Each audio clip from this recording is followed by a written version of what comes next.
We're in a series this month that I'm calling a master's program in spirituality.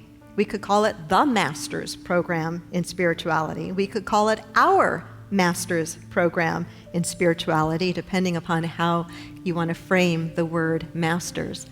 You know, May is often a month filled with graduations, especially at the college and the university level. And yet, no matter how far we went with our formal education, we are all in the classroom of life. And this idea of classroom, this idea of education is really a beautiful metaphor for the journey of growing and unfolding spiritually and in consciousness. But today we want to take a look at this idea of really enrolling in the master's program. I want to encourage you to look at your spiritual growth as if you were taking a master's level course and that you have made a decision to enroll in it. To enroll in something is to commit to it. When you enroll in something, you sign up for it. It's to be an active participant in our conscious evolution, to actively participate in evolving consciously by choosing the way we're going to think, the way we're going to feel, the way we're going to act. So how do you do that?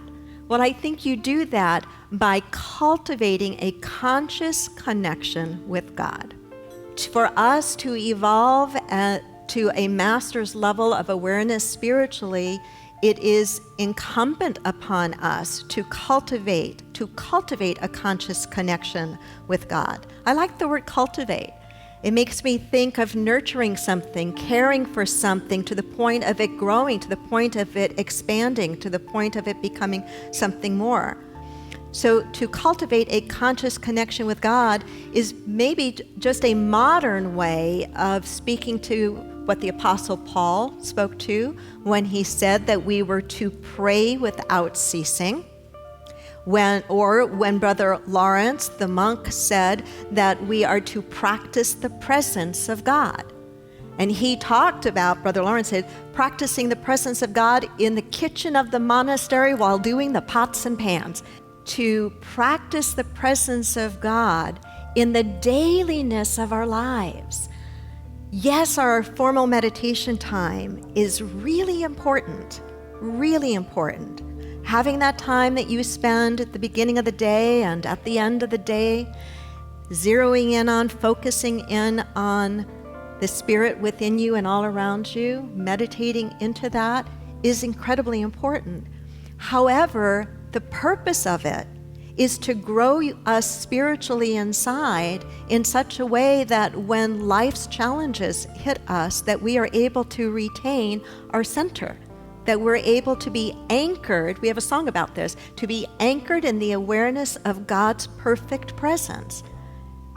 What a way to live life, would you not agree?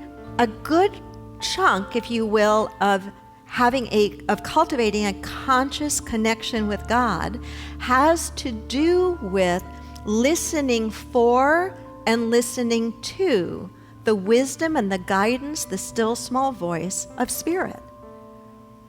In New Thought, part of what draws people into New Thought is its practicality, is the fact that we're not organized religion, is the fact that we don't do blame and guilt and hellfire and brimstone.